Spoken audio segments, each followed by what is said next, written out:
Okay, Christmas time about to come up, right?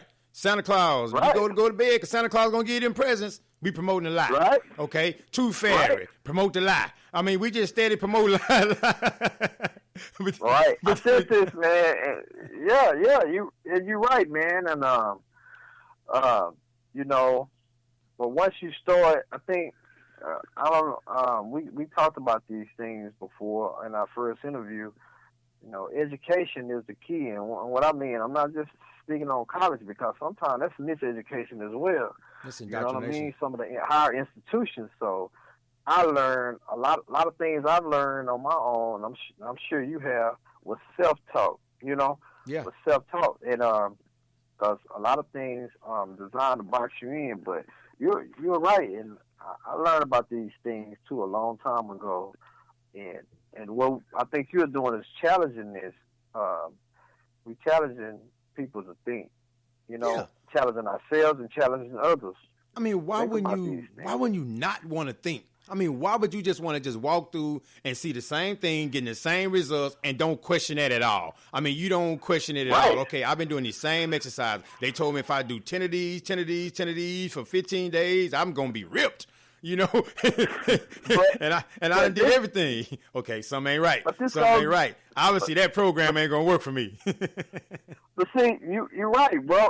But this goes back to something you kind of hit it on earlier about disillusion, and you know, a lot of things. I said this when I was doing my talk at Prairie View at A&M, and I said that. Yeah, big ups to you on doing that too, man. Big ups to you on that.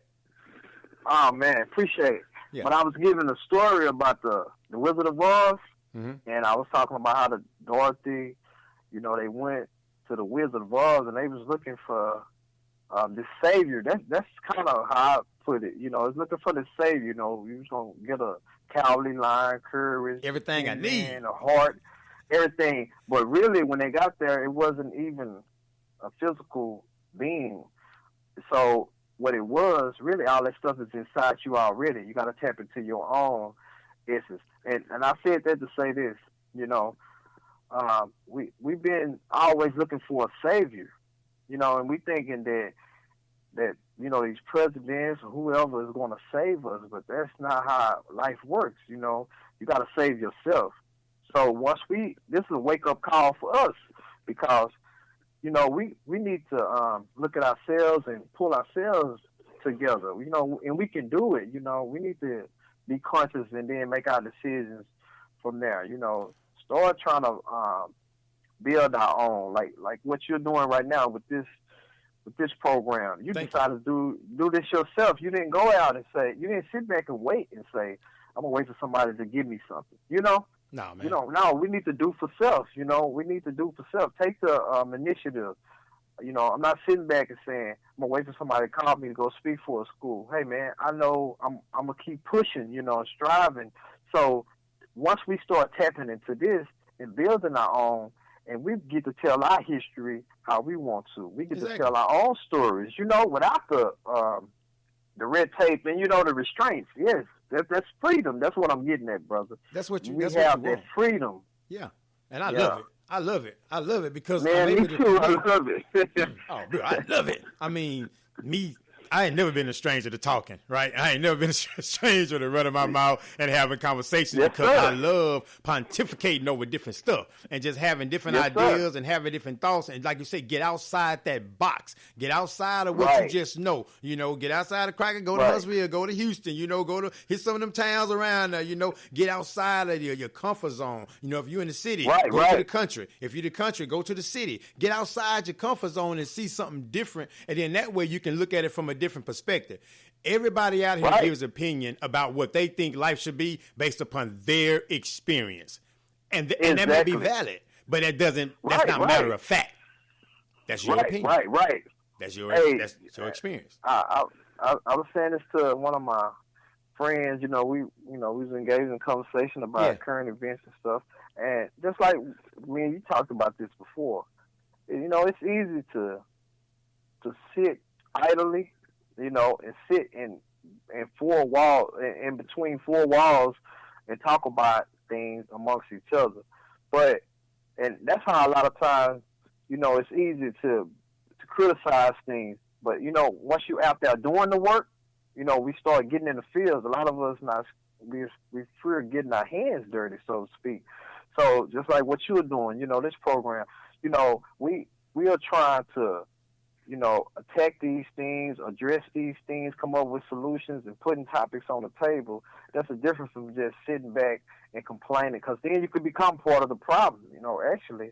So, I want to get out there and do the work, Yeah, man, and it's there. So the that's harvest is plenty. About. The work is out there. We just got to want to get our hands dirty. And I think sometimes, though, man, a lot of times people don't jump out there, too, because they don't want to be criticized. Or, again, because if you're trying to get somebody out their box and they're comfortable in this box, they're going to do everything they can to stay in that box, which means attack you, criticize you, demean you, insult you. They're going to do those things because this is my comfort zone. How dare you tell me I'm not right? How dare you tell me everything I've been taught is wrong? What validates your opinion? What validates you is right? Right. And sometimes it's not even right or wrong, because like I said in this song, it's about perception.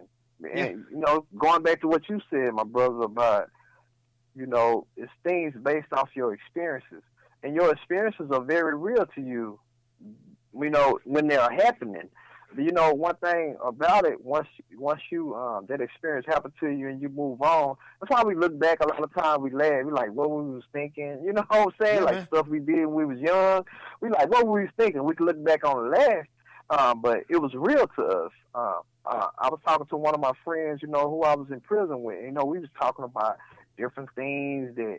Yeah, we was reading, conversating about. We look back on the laugh, but at that time it was a very serious thing. Mm-hmm. So it just show you, like you said, you're only a product of your environment and your experiences.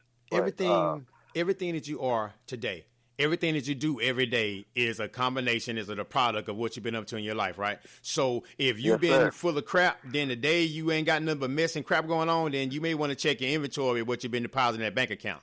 Right, so a lot of times, you feel me? Folk want to go to the bank and want to get 500 out, but you only put 200 in. You only can get out what you put in this thing, and so we have this false sense of, again, I deserve this, I deserve that, a la Democratic Party, a la politics, a la, this culture, society. I call it the wussification of America. Everybody gets a ribbon. Everybody's in first place. No, it's not two first. You got a tie, or you got first and you got second. That's it. It's not two first. Right. So, and that's what it is. If you lose, run faster next time. You don't get a ribbon. Right. You get some water. Go sit down. Run faster next time. But everything is so wussified. Everything is so collared to where you can't say that. That's cruel. You can't say that. That's this. You can't say that. But everybody is effectively going around being exactly who they need to be every day, whether it's rude, whatever. But I got to watch what I say. How I say it, man, please. Right. And then, like you said, and like you said, when I see like this stuff, like any current event going on, before I try to even make an assessment of it or say something on it, I try to get all the facts, you know what I mean? Yes, because sir. a lot of times, we see this a lot on social media where a person make a statement and they'll just jump headlong, and then other will do the bandwagon thing, you know what I mean? Yeah, and it's just like a catchy song or a hook, and everybody just singing it. But I try to look at it from different angles and say, just like we was talking about opinions earlier, just like every time I talk to you, I learn something different, because likewise. Okay, maybe I was looking at it from another perspective, and I build on it. You know what I mean? So I agree with you though, bro. It's just like we have made it. The society that we live in today is some things that you can't say. People in that fear, man, a lot of times controls people. Well, it works. It works. They instill fear. I can manipulate you, though, man. If you scared, no matter what, no matter what I tell you, if it's gonna help you get out from being in this fearful situation, you're gonna listen to everything I got to say. Because you're scared. If you broke, it don't matter what I tell you. You can jump on one foot and turn around in a circle. If you broke and need that money, you're gonna jump on one foot and turn around in a circle. Exactly, and it's conditioned, like you said. And that's most people and that's how they really dominate. Most people is they control it by fear, but that's what really happened. If I could tell you, if I can still fear you, Yes. so like you say, some people are they wasn't even looking at the other things with the candidate. They was just like, I don't want to vote for Trump because I fear this. You know what I mean? Because you kept being told. Right. So you kept being told this. So, that's one of the reasons a lot of people didn't, so they like, oh, I got to go make this decision because I fear this would happen, So, yeah. But as I said again, bro, we've been in, I think all we got to do is look at history, Yes. and we can see worse situations than this, and black people was doing good. You know what I mean? Even under oppressive situations. So you know why though? Because we have stamina.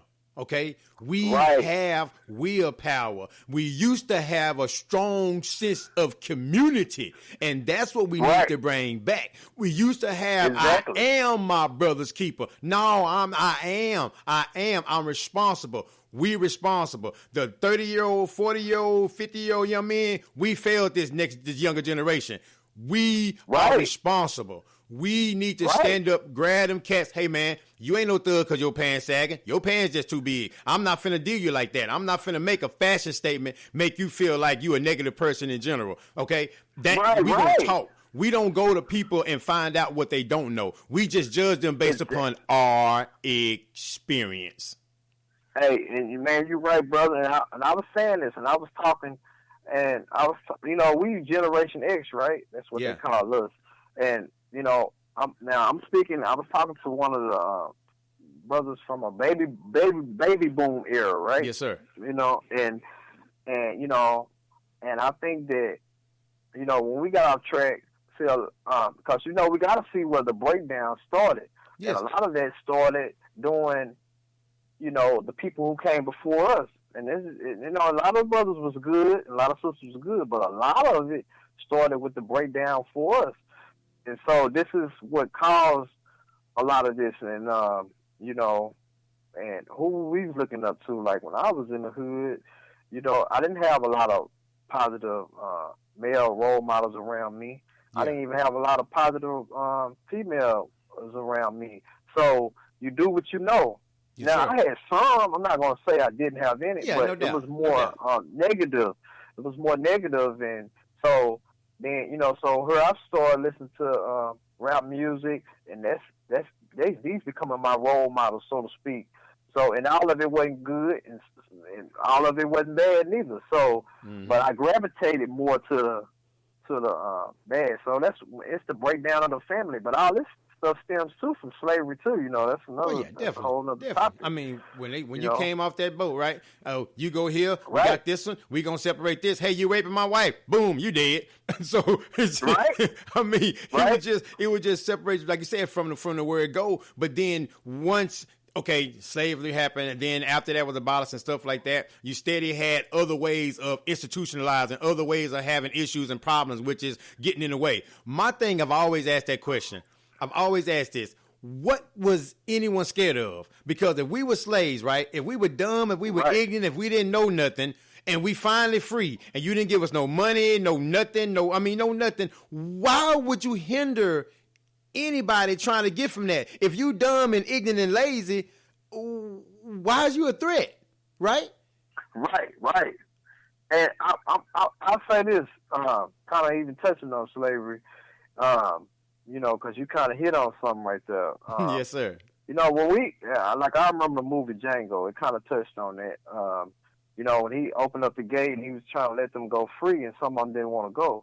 Well, some people said, man, what's wrong with them? Why they didn't go? Well, you got to understand, look at it from another perspective too, glasses and lenses, because, what am I going to do? All I know is a slave master, What I'm going to eat. So a lot of times, after slavery, they didn't, that was a post-traumatic experience, and they didn't have any counseling. Yeah. So, think about this, so those post-traumatic slave disorder is real. Exactly. So and we know genetically, right? This stuff has carried over. So this is not by coincidence. This is not no accident, because we still suffer, from that those scars that was carried on